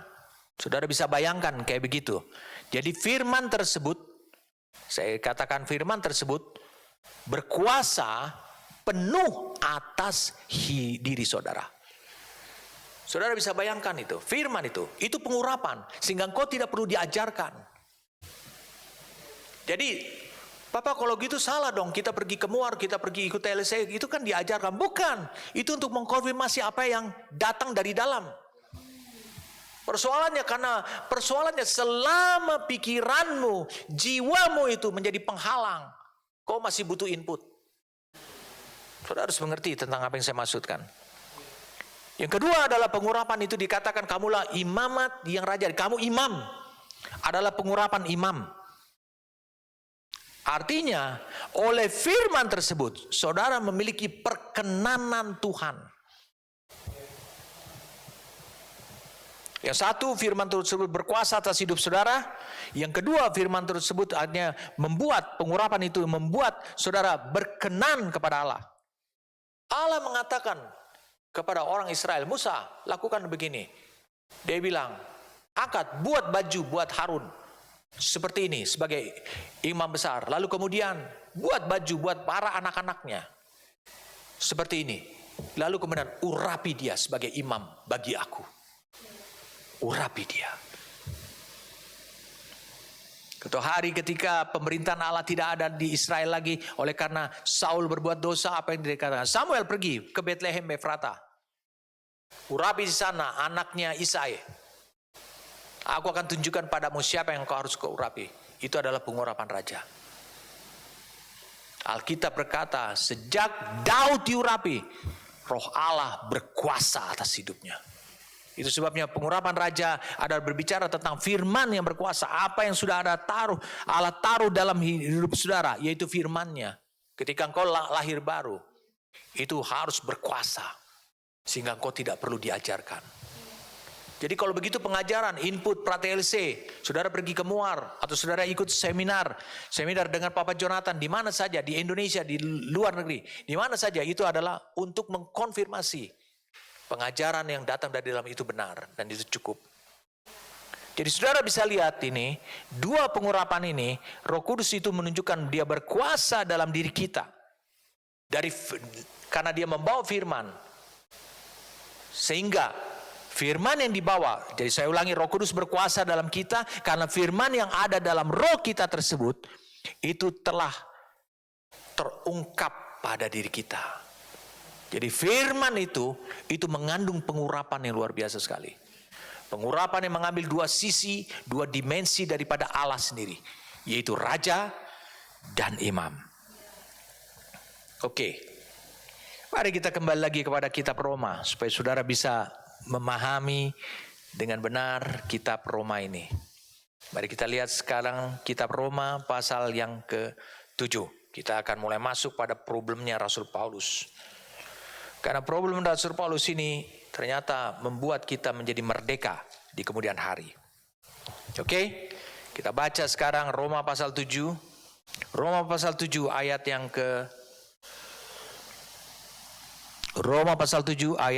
ke-15. Dikatakan demikian, sebab apa yang aku perbuat, aku tidak tahu. Saudara tahu tadi ayat 7, oke? Tidak tahu. Jadi dia juga nggak tahu bahwa itu adalah. Karena bukan apa yang aku kendaki, yang aku inginkan, yang aku perbuat. Tapi apa yang aku benci, itulah yang aku perbuat. Jadi, jika aku berbuat apa yang tidak aku kendaki, dia bilang apa? Jadi jika aku berbuat apa yang tidak aku kendaki, aku menyetujui bahwa hukum Taurat itu baik karena menolong saudara. Betul tidak? Kalau demikian, bukan aku lagi yang memperbuatnya, tapi dosa yang ada di dalam aku. Kemudian dikatakan di ayat 18, sebab aku tahu bahwa di dalam aku, yaitu di dalam aku sebagai manusia, dalam daging, ya kan? Tidak ada sesuatu yang baik, sebab kehendak memang ada dalam aku, tapi bukan hal berbuat apa yang baik. Sebab bukan apa yang aku kehendaki. Nah, ini ada dua kehendak. Betul ya? Yaitu yang baik yang aku perbuat, melainkan apa yang tidak aku kehendaki, yaitu yang jahat yang aku perbuat. Bagaimana saudara bisa berbuat? Saya ulangi, bagaimana saudara bisa bertindak? Pasti melalui pintu yang namanya kehendak. Nah, ternyata di pintu itu, input yang dimasukkan itu adalah namanya yang disebut dengan ada yang namanya kehendak yang tidak dia mau dia perbuat, dan kehendak apa yang dia mau perbuat. Betul tidak? Ternyata yang jahat, yang dia tidak mau perbuat, itu yang dilakukan, kebalikannya. Nah, kita lihat sekarang ayat 20. Jadi jika aku berbuat apa yang tidak aku kehendaki, maka bukan lagi aku yang memperbuatnya, tapi dosa yang diam di dalam aku. Demikianlah aku dapati hukum ini. Hukum. Jika aku menghendaki berbuat apa yang baik, yang jahat itu ada padaku. Sebab di dalam batinku, saudara bisa lihat itu, aku suka akan hukum Allah. Rupanya perjalanan hukum Allah yang dibawa oleh firman yang diantar oleh Roh Kudus itu baru sampai ada dalam batin, dalam roh saudara. Tetapi dalam anggota-anggota tubuhku, aku melihat hukum lain yang berkeliaran. Betul tidak? Yaitu dalam anggota-anggota tubuhku yang lain. Yang mengoperasikan tubuh saya, yang mengoperasikan panca indera, yang mengoperasikan nafsu, itu datang dari mana? Dari jiwa. Rupanya itu sudah berdiri tegak di situ, melawan hukum akal budiku dan membuat aku menjadi tawanan hukum dosa. Oh, luar biasa sekali, saudara. Bisa lihat di sini ayatnya jadi gampang buat kita pahami. Ada di dalam anggota tubuhku.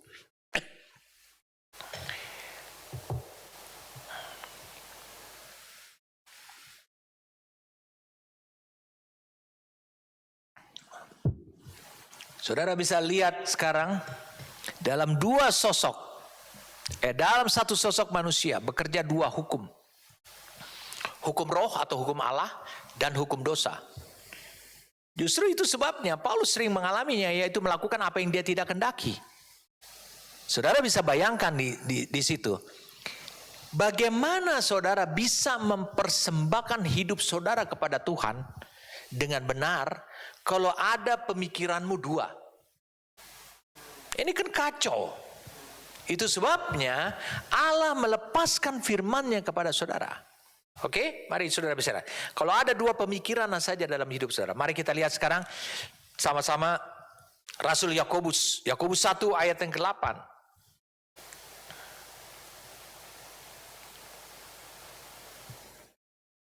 Yakobus 1 ayat yang ke-6. Hendaklah ia memintanya, kalau orang kekurangan hikmat.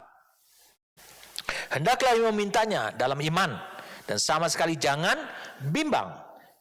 Sebab orang yang bimbang sama dengan gelombang laut yang diombang-ambingkan kian kemari oleh angin. Orang yang demikian janganlah mengira bahwa ia akan menerima sesuatu dari Tuhan. Sebab dikatakan apa? Orang yang mendua hati, bukan double minded, dua pikiran, tidak akan tenang atau tidak stabil dalam hidupnya. Saudara bisa lihat itu, langkah hidupmu selalu akan salah, dan salah. Jadi saudara bisa tahu sekarang pikiran saudara itu biang kerok saudara. Makanya bagaimana saudara bisa mempersembahkan hidup saudara suci, kudus di hadapan Allah? Bagaimana? Tidak mungkin. Mari kita lihat sekarang Yakobus pasal 4. Mari kita lihat sekarang Yakobus pasal 4. Dikatakan apa? Mendekatlah, ayat yang ke-8. Mendekatlah kepada Allah dan ia akan mendekat kepadamu. Tahirkanlah tanganmu, hai kamu orang-orang berdosa, dan sucikanlah, apa namanya katanya, hatimu.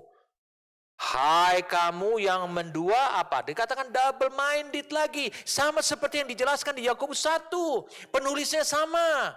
Jadi orang yang galau pikirannya, yang punya dua hukum dalam kehidupannya. Saudara bisa lihat apa dia bisa mempersembahkan hidupnya kepada Tuhan. Tidak bisa. Mungkin dia merasa bahwa dia aman karena dia sedang melayani. Dia merasa bahwa dia aman karena status dia adalah gembala.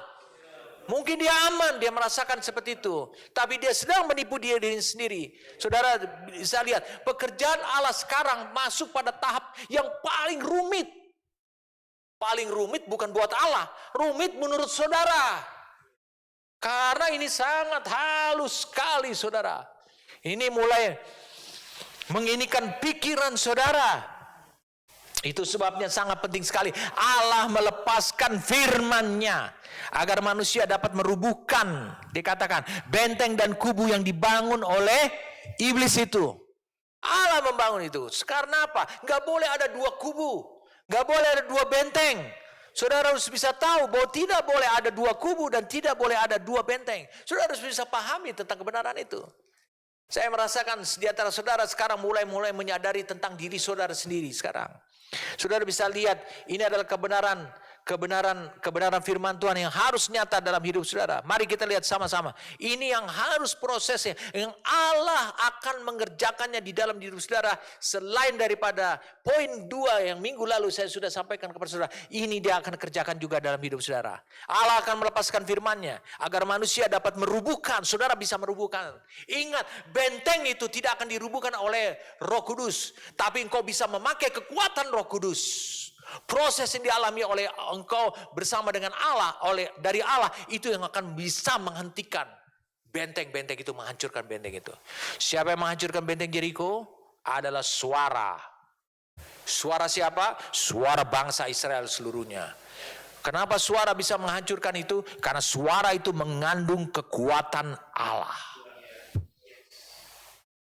Suruh kumpulkan 1 juta orang untuk bersuara kepada suatu dan berteriak serentak selama 1 menit. tembok tetap adalah tembok. Mengapa? Ini adalah gambaran. Benteng dan kubu Jericho bisa dihancurkan oleh suara. Suara yang datang dari dalam hidup saudara. Amin. Benteng dan kubu yang dibangun iblis. Lalu manusia bisa membangun benteng dan kubu pertahanannya. Dalam itu pun bisa dihancurkan. Ulangan 11 ayat 18. Ulangan 11 ayat yang ke-18.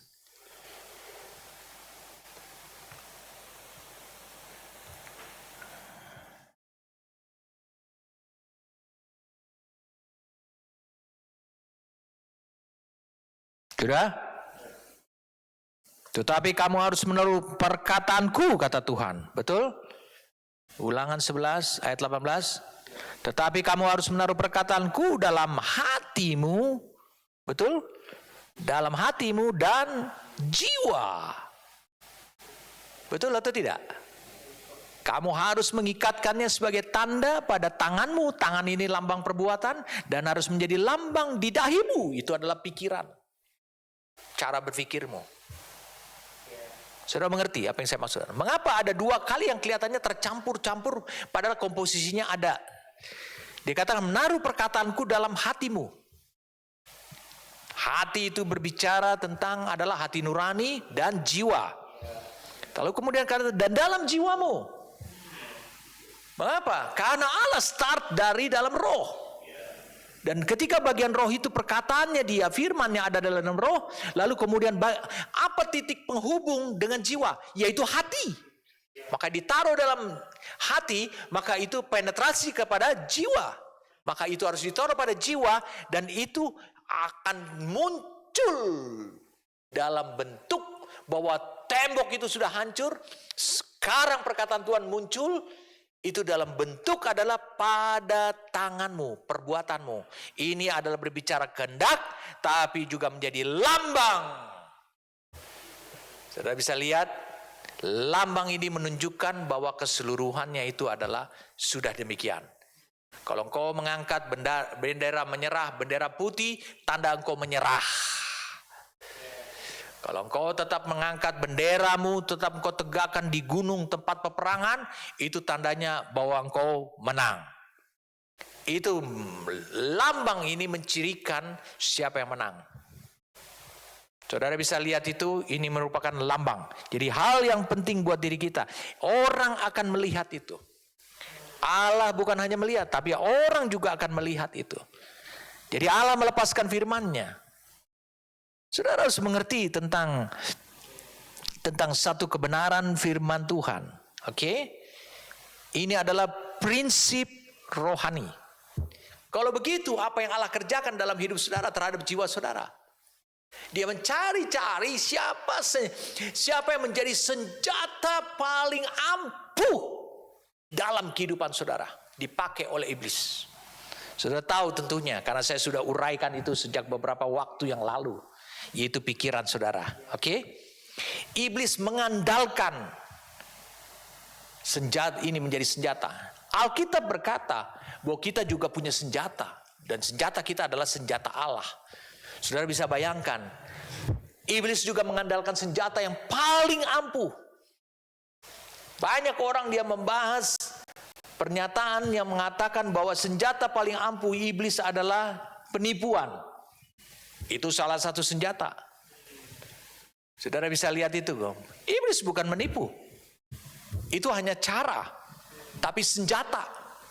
Senjata itu ternyata ada pada diri manusia dan itu senjata paling ampuhnya iblis. Saya ulangi, itu senjata paling ampuh iblis. Dan itu pun juga ada pada hidup saudara. Itu sebabnya hari ini saya akan bagikan bahwa saudara akan mengalami kemerdekaan. Luar biasa engkau akan mengalami kemerdekaan, saudaraku. Amin. Kalian siap untuk mengalami kemerdekaan itu? Mari kita buka sama-sama. Sekarang Lukas pasal yang ke-11. Ini adalah perkataan Yesus. Lukas pasal yang ke-11.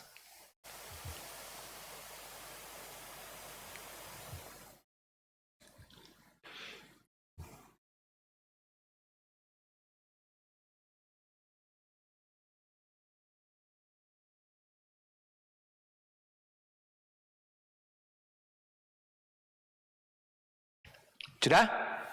Perhatikan baik-baik. Supaya saudara benar-benar akan bersyukur kepada Tuhan tentang kebenaran yang saya bagikan. Pada suatu kali Yesus mengusir dari seorang, ayat 14, pada suatu kali Yesus mengusir dari seorang suatu setan yang membisukan. Ketika setan itu keluar, orang bisu itu dapat berkata-kata. Maka heranlah orang banyak, tetapi ada di antara mereka berkata, yang mengusir setan dengan kuasa Beelzebul, penghulu setan. Ada pula yang meminta suatu tanda dari sorga kepadanya untuk mencobai dia. Tetapi Yesus mengetahui pikiran mereka, lalu berkata, setiap kerajaan yang terpecah-pecah pasti binasa. Betul tidak? Ini adalah strategi perang. Jadi pecah-pecah kekuatan, pecah-pecah otoritas, dan setiap rumah tangga yang terpecah-pecah pasti runtuh. Saudara melihat rumah tangga, katakan rumah tangga, ini penting buat saudara. Itu berbicara tentang rumah. Bukankah engkau adalah tempat kediamannya? Engkau adalah oikosnya buat Allah. Engkau akan dibangun, dikatakan 1 Petrus 2 ayat yang ketiga atau ayat sampai ayat yang kelima dikatakan engkau akan dibangun menjadi suatu pembangunan rumah rohani untuk tempat kediamannya Allah. Betul tidak? Ini penting buat saudara. Saudara bisa lihat, senjatanya Allah adalah firman dan rohnya. Kita harus tahu senjata iblis itu apa. Dan ternyata senjata itu ada dan saudara pegang. Saya katakan saudara yang sudah lahir baru, saudara yang sudah lama hidup berjemaat, saudara memegang senjatanya iblis. Itu sebab yang kau memberikan kemenangan kepada dia senantiasa dalam hidupmu. Dikatakan ayat yang ke-18, jikalau iblis itu juga terbagi-bagi ya, dan melawan dirinya sendiri. Betul tidak? Bagaimanakah kerajaannya, pemerintahannya, kekuatannya dapat bertahan? Sebab kamu berkata bahwa aku mengusir setan dengan kuasa Beelzebul. Jadi jika aku mengusir setan dengan kuasa Beelzebul, dengan kuasa apakah pengikut-pengikutmu mengusirnya? Sebab itu merekalah yang akan menjadi hakimu. Tapi jika aku mengusir setan dengan kuasa Allah, dikatakan jika aku mengusir setan, dikatakan itu dengan kuasa Allah, ya kan? Maka sesungguhnya kerajaan Allah sudah datang kepadamu. Apabila seorang, ini prinsip peperangan, ini prinsip kemenangan, ini prinsip senjata. Apabila seorang yang kuat, katakan orang yang kuat, ini penting buat saudara. Dan yang lengkap bersenjata, menjaga rumahnya sendiri, maka amanlah segala miliknya. Saudara mengerti? Apabila engkau kuat, misalnya engkau kuat dalam pikiranmu, engkau orang yang gak mudah goyah dalam pikiranmu, betul tidak? Dan kau memiliki senjata yang lengkap, dan kau menjaga pribadimu sendiri yang adalah seperti rumah, maka aman seluruh yang kau miliki, apa saja. Tapi jika seorang yang lebih kuat daripadanya menyerang, betul, mengalahkannya, maka orang itu, jadi orang yang baru ini yang lebih kuat, akan merampas pertama kali perlengkapan senjata yang diandalkannya. Garis bawah yang diandalkannya, bahasa Inggrisnya, bahasa Yunaninya berkatakan yang dia percayai. Senjata yang sangat dipercaya. Kita harus mencari tahu senjata yang dipercayai oleh iblis, kan, yang diandalkan dan akan membagi-bagikan rampasannya. Apa yang sudah dikuasai selama ini, perasaan, tubuh, kehendak, apa saja dibagi-bagi, pikiran apa saja dibagi-bagi kepada orang yang lebih kuat lagi. Orang dalam bahasa Yunaninya digunakan kata adalah, kadang-kadang digunakan kata adalah bukan untuk menunjuk orang lain.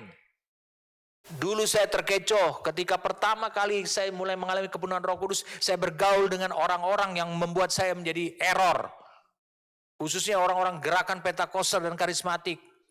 Dikatakan, lihat di sini ada tempat pemujaan dewa-dewa. Itu si gurunya, itu si tokoh penyembahnya itu, dia merupakan orang kuat di sekitar daerah sini. Saya berpikir betul juga ya. Coba lihat di sekitar sini, nggak ada sedikit pun juga saudara bisa memenangkan Injil.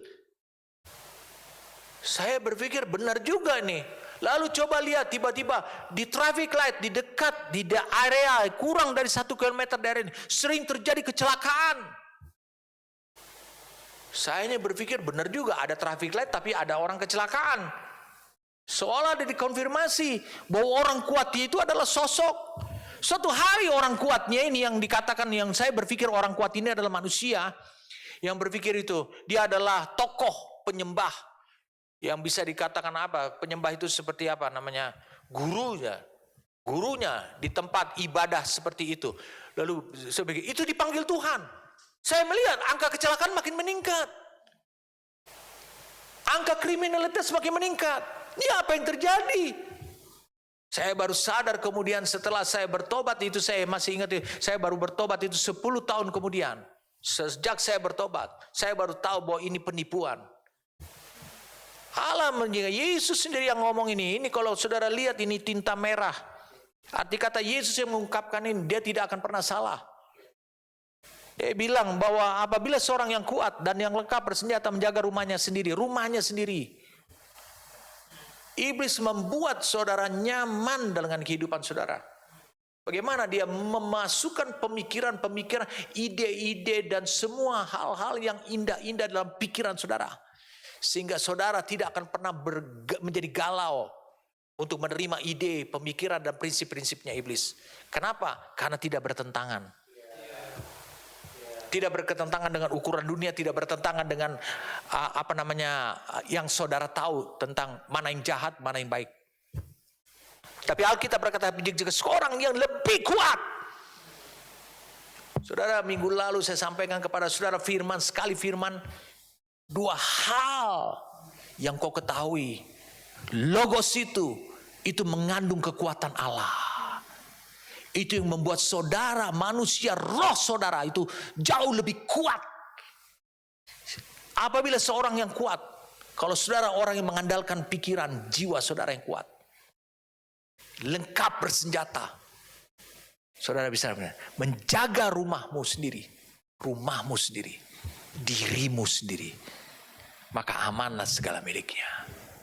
Ada orang yang bertahan sampai akhir hayatnya. Dia bilang, saya tidak butuh Tuhan, saya orang baik, saya banyak menyumbang, saya bisa melakukan ini. Saudara bisa lihat itu. Pemikiran seperti itu menurut saudara datang dari mana? Iblis telah mengandalkan pikirannya. Saudara bisa lihat demikian. Mari kita lihat sama-sama sekarang. Dari ayat ini dan dari ayat 22. Jadi Allah melepaskan firman-Nya lebih dulu. Betul tidak? Senjata yang dimaksudkan oleh iblis itu adalah pikiran pada jiwa saudara. Itu senjata yang paling diandalkan oleh dia. Dan dia menjaga diri saudara dengan senjata itu. Itu yang disebut dengan 2 Korintus 10 yang kita baca tadi. Dia membangun sehingga itu menjadi benteng. Saudara sekarang lihat, firman Allah dimulai ketika saudara lahir baru di dalam roh saudara. Firman Allah itu bergerak. Dan jika firman dan roh Allah itu bergerak terus mulai dari dalam rohmu manusia. Tadi dikatakan apa? Pada waktu pagi, rohku mencari Tuhan dan dia bertemu. Sehingga pada waktu malam, jiwaku dikatakan apa? Merindukan engkau. Ini pergerakan daripada roh itu. Firman, roh Allah yang membawa firman tersebut bergerak terus mulai dari dalam roh manusia, memasuki satu medan pertempuran yang disebut darah dan daging. Itu ada di jiwa, yakni jiwa dan tubuh. Dan akhirnya dia bisa mengalahkan kekuatan musuh di sana, yaitu jiwa saudara. Maka akan dirampas yang pertama kali senjata andalannya. Pikiran saudara akan diselamatkan. Saudara bisa bayangkan hidup saudara seperti itu. Betapa hebatnya firman Tuhan. Yang jadi masalah dalam hidup saudara adalah kadangkala engkau tidak mau mengandalkan firman yang dibawa oleh roh yang ada dalam diri saudara. Saudara mengandalkan kemampuan jiwa saudara. Ingat, itu senjata, di dalamnya ada senjata milik setan yang sangat diandalkan. Dan setan sangat percaya itu adalah senjata yang menjanjikan kemenangan. Saudara bisa melihat bahwa Allah bekerja dalam hidup saudara. Kemenangan yang saudara raih adalah dimulai dari hati. Dan akhirnya hukum Allah itu bisa ditaruh di dalam jiwa saudara. Karena saudara sekarang memiliki kepekaan, bukan hanya bisa membedakan mana yang berasal dari Tuhan, mana yang dibangun iblis, mana yang merupakan senjata dari Allah, mana yang merupakan senjata dari saudara bisa membedakan itu. Sehingga dari dua pemikiran, dari dua itu, apa yang terjadi? Benteng Allah itu bisa dibangun di dalam pikiran saudara. Saudara akan mengenal hukum-hukum Allah. Saudara akan dengan mudah melakukan perbuatan saudara. Dan itu menjadi tanda pada dahi, lambang pada dahi saudara. Orang akan tahu, waduh, pemikiran dia, ungkapan dia, penjelasan dia, itu datang dari pemikiran yang betul-betul adalah pemikirannya Allah. Saudara bisa lihat itu. Itu sebabnya kita akan mengenal di kemudian hari yang disebut pikiran roh atau pikiran Allah dengan roh pikiran. Dua hal yang berbeda dalam hidup saudara. Amin. Jadi saudara, berbahagialah saudara sekarang. Saudara bisa tahu strateginya. Saya ingin saudara melanjutkan ini. Tinggal sedikit lagi. Saya ingin memberikan kepada saudara. Karena poin yang keempat. Apa yang Allah kerjakan dalam hidup saudara. Poin yang ketiga ini sungguh sangat dahsyat dalam hidup saudara. Dia membangun hukum. Membangun hukum dengan mengambil dulu, merebut senjata yang dipakai oleh iblis. Karena iblis juga membangun prinsip-prinsipnya di kepala saudara, di pikiran saudara. Yang keempat, Allah bekerja. Proses Allah bekerja dalam hidup saudara ini sangat dahsyat sekali. Dia memberikan hati yang baru dan roh yang baru. Saudara, ini tidak terlalu sulit karena saya sudah menjelaskan kepada saudara tentang lahir baru, tentang hati, tentang roh, tentang jiwa. Sehingga tidak terlalu sulit buat saudara. Yang keempat adalah Allah bekerja, dia akan memberikan hati yang baru. Dia akan membuat hati saudara baru. Dan roh yang baru akan ditaruh di sana. Akan dibuat berkuasa di dalam hati saudara. Saya pikir kita baca saja Yeskel pasal 11. Yeskel pasal yang ke-11.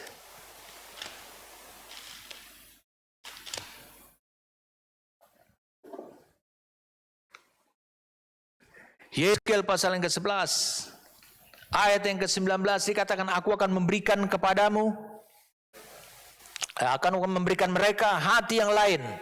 Dikatakan hati yang lain dan roh yang baru di dalam batin mereka. Roh yang baru ini bukan berarti ganti roh.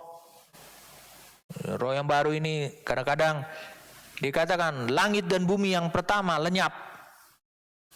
Lalu kemudian langit dan bumi yang baru datang. Jangan saudara langsung menafsirkan yang pertama dilenyapkan adalah kondisinya yang diubah. Karakteristiknya mengalami perubahan. Tapi zat dasarnya, materialnya tetap sama. Dia bilang, aku akan memberikan mereka hati yang lain, roh yang baru dalam batin mereka. Juga aku akan menjauhkan dari tubuh mereka. Dikatakan apa? Hati yang keras. Jadi hati ini juga mengoperasikan tubuh. Betul? Saudara bisa lihat. Bisa lihat dan memberikan mereka hati yang taat. Ini yang akan Allah kerjakan. Saudara juga bisa baca di Yeskel 36 ayat 26. Allah mengerjakan itu. Dia memberikan hati yang baru. Bukan ini mendadak tiba-tiba muncul. Bukankah proses Allah itu dimulai dari dalam roh, terus menjalar sampai kepada jiwa, dan akhirnya sampai kepada tubuh. Nah, ini ada yang disebut adalah proses lengkap. Allah akan mengerjakan itu di dalam hidup saudara. Sampai saudara mendapatkan hati yang baru dan roh yang baru. Di mana di sini dikatakan menjauhkan tubuh mereka. Betul tidak? Jadi menjauhkan hati yang batu itu. Hati yang keras itu. Betul tidak? Dari tubuh mereka. Saudara, ini berbicara tentang tubuh. Ini bicara tentang hati. Kalau kita bicara tentang hati, ini berbicara tentang jiwa. Kalau kita bicara tentang hati, di sini bicara tentang dia katakan akan memberikan roh yang baru. Itu merupakan kekuatan Allah. Kalau engkau membaca kembali lagi 1 Tesalonika 5 ayat 23. Dikatakan demikian. Mungkin kita harus kembali kepada ayat ini. 1 Tesalonika 5 ayatnya yang ke-23.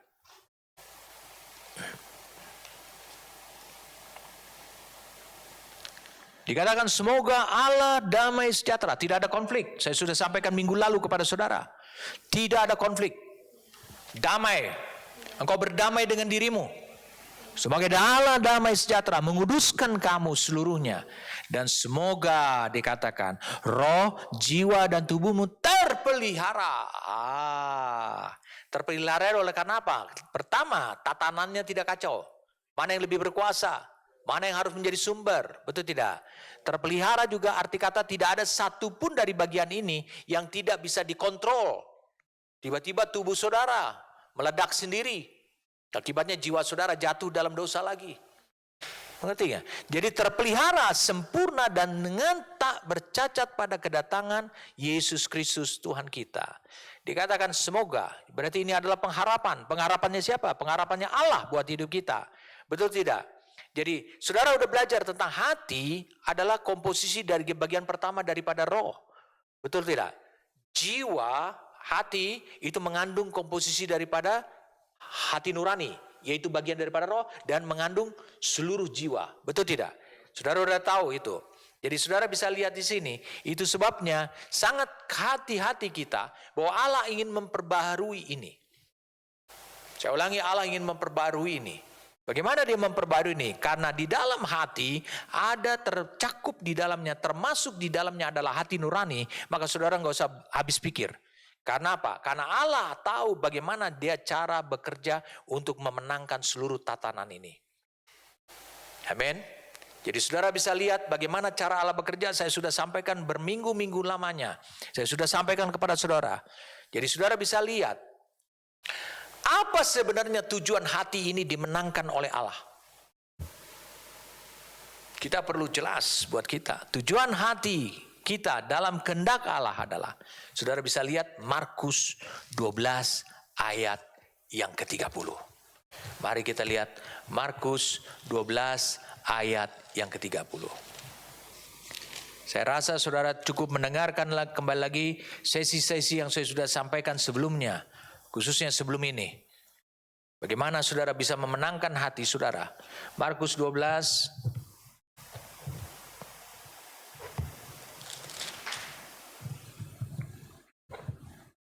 Ayat 29. Ayat 28. Seorang ahli Taurat yang mendengar Yesus dan orang-orang Saduki bersoal jawab dan tahu bahwa Yesus memberi jawab yang tepat kepada orang-orang itu. Datang kepadanya dan bertanya, hukum manakah yang paling utama? Yang pertama daripada semua, daripada hukum Taurat. Perintah itu. Mana yang pertama? Apakah jangan membunuh? Apakah jangan ini? Apakah jangan ini? Betul? Itu yang ditanya. Karena mereka ingin menjerat Yesus. Jawab Yesus, hukum yang terutama atau yang pertama ialah, dengarlah hai orang Israel, Tuhan Allah kita, Tuhan itu Esa. Kasihilah, dikatakan Tuhan Allahmu, dikatakan dengan segenap hatimu, dan dengan segenap jiwamu, dan dengan segenap akal budimu, dan dengan segenap, dikatakan apa? Kekuatanmu. Jadi kita harus mengasihi Tuhan dengan segenap apa? Segenap hatimu, berarti roh termasuk di dalamnya. Ada hati nurani. Dengan segenap jiwa, betul tidak? Dengan segenap akal budi, pikiran. Dan dengan segenap kekuatan tubuh saudara. Saudara, ini tujuan hati. Karena yang pertama kali dikatakan dengan hati dulu. Harus merupakan sumber kekuatan itu. Datangnya dari roh. Saudara bisa bayangkan itu. Saudara bisa mengerti tentang apa yang saya. Makanya hati kita diciptakan oleh Allah. Kenapa hati kita itu bisa harus dimenangkan, harus memiliki hati yang baru? Karena hati kita adalah satu-satunya anatomi dari kehidupan saudara yang merupakan organ pengasih. Disiapkan oleh Allah untuk mencintai dia. Saudara udah tahu tujuan daripada roh itu untuk berhubungan dengan Tuhan. Saudara, tujuan daripada roh di dalamnya ada perasaan, ada yang namanya intuisi untuk saudara bersekutu dengan dia, menyembah dia, merasakan duka dalam roh, merasakan sukacita dari dalam roh. Itu organnya. Tapi hati itu adalah keharmonisan antara apa yang ada di dalam hati nurani, di dalam roh, yaitu tentang kebenaran, tentang hal yang salah, tentang firman Tuhan, tentang kaidah Tuhan, tentang standar Tuhan. Itu harus matching, bisa diekspresikan oleh seluruh jiwa. Itu yang disebut dengan hati. Jadi saudaraku, mengasihi Tuhan dengan segenap hati dan segenap jiwa itu harus bisa terekspresi dari jiwamu juga. Mengasihi Tuhan arti kata memegang perintahnya dan melakukannya. Dialah yang mengasihi aku. Saudara, itu harus terlihat sukacita, terlihat ekspresi daripada jiwa saudara. Saudara bisa mengerti apa yang saya maksudkan. Jadi hal ini untuk menunjukkan kepada kita bahwa saudara memiliki hati yang baru, itu adalah prosesnya karena pekerjaan Allah. Saya rasa saya tidak perlu mengulangi lagi saudara untuk menjelaskan bagaimana hati saudara dimenangkan oleh Tuhan. Proses itu dikerjakan oleh Roh Kudus yang penuh dengan kekuatan dan kuasa. Dan dia disebut adalah penghibur. Berarti kalau dia penghibur akan nampak pada jiwa saudara, khususnya di organ atau di bagian perasaan saudara. Saudara mengalami kelegaan. Tidak akan mengalami ketakutan, tidak mengalami keberatan. Ada banyak orang, kadang-kadang jemaat saya juga bertanya, Papa saya belum mengerti ini makanya saya tidak bisa penuhi, saya belum taati, saya belum hidup di sana. Saya ingin berkata begini, kenapa engkau tidak minta kepada Tuhan, Tuhan saya mau taat tapi buat aku mengerti. Lalu saya tunjukkan kepada orang ini tentang Roma pasal 7. Bukan berarti kalau engkau belum melakukan itu bukan berarti itu tidak dosa. Karena Allah sudah berfirman kepada engkau, firman yang dibawa dalam Romo. Wah, sejak itu dia mulai kaget. Karena banyak orang, saya belum melakukan ini. Karena apa? Belum mengerti. Karena kadang alasan saja. Jadi dia pakai kekuatan pikirannya. Ingat saudara, apa yang menyebabkan engkau tidak bisa mengalami hati yang baru? Satu saja komponen yang di dalamnya belum baru. Satu saja komponen di dalamnya. Entah itu perasaan, entah itu kehendak yang masih bertentangan dengan Allah, entah itu adalah pikiran, satu saja keberatan. Hatimu tetap hati yang membatu. Hati yang jahat. Gak ada hati yang lain. Saudara mengerti sekarang? Hari ini engkau dimerdekakan, saudara. Saudara bisa merasakan itu. Hari ini engkau dimerdekakan. Allah memberikan hati yang baru. Lengkap seluruhnya. Akan terekspresi dalam pikiranmu. Akan terekspresi dalam perasaanmu. Semua hal-hal apa yang diinginkan. Saudara mau tahu. Hukum yang pertama itu. Dan yang terutama kalau bahasa Indonesia katakan itu Allah taruh di dalam hatimu.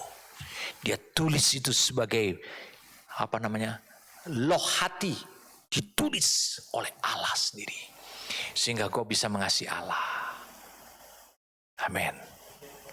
Itu bagian Allah untuk mengerjakan dalam hidup saudara. Itu sebabnya jangan keraskan hatimu.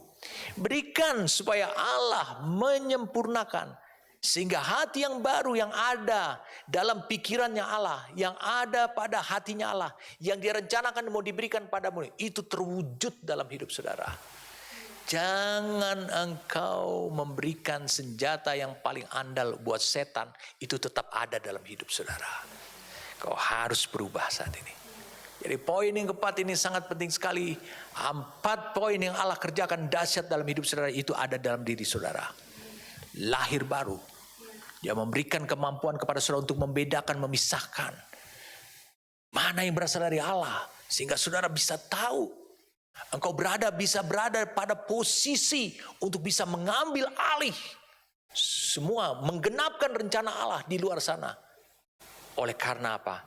Allah berhasil dalam hidup saudara. Dan yang ketiga adalah engkau bisa benar-benar mengalami yang disebut dengan dikatakan adalah hukum Allah. Allah letakkan dalam jiwa saudara, dan itu yang menghidupkan langkah-langkah hidup saudara. Dan yang terakhir yang Allah kerjakan, kalau begitu pada kesimpulannya aku akan memberikan hati yang baru, roh yang baru. Amin. Sehingga seluruhnya hidup saudara menjadi baru. Amin. Mari kita berdoa. Bapa, terima kasih untuk apa yang Kau sampaikan kepada kami. Sungguh kami bersyukur untuk melihat bagaimana karya-Mu yang ajaib di dalam hidup kami, Tuhan. Sungguh Kau bekerja dengan tidak tanggung-tanggung. Dan kami bersyukur kepada Engkau untuk pekerjaan-Mu yang dahsyat di dalam hidup kami. Bapa, hari ini kami benar-benar mengalami kemerdekaan. Setelah beberapa waktu yang lalu kami benar-benar dibukakan oleh Tuhan. Diberikan penjelasan oleh Tuhan. Betapa hebatnya Engkau bekerja dalam diri kami. Seluruh gudang persenjataan-Mu Kau berikan, dibawa oleh Roh-Mu yang kudus, dibawa dan terkandung dalam firman untuk menyelesaikan pekerjaan sampai kepada kami, sampai kepada tubuh kami, sehingga kami mengalami kesempurnaan. Terima kasih, kami bersyukur untuk program dan rencana-Mu itu Tuhan. Terjadilah dan terjadilah. Kami berterima kasih untuk anugerah yang Kau berikan kepada kami. Kami bersyukur padamu Tuhan. Kami tahu bahwa ini adalah perlindungan buat hidup kami Tuhan. Untuk kami terus berjalan sehingga ada tanda pada dahi kami. Ada lambang pada dahi dan ada tanda pada tangan kami. Menjadi perbuatan, menjadi kenyataan, itu bersumber daripada apa yang telah Engkau selesaikan di dalam hidup kami. Kami berterima kasih kepadamu. Terpujilah namamu dalam nama Tuhan kami Yesus Kristus. Amin.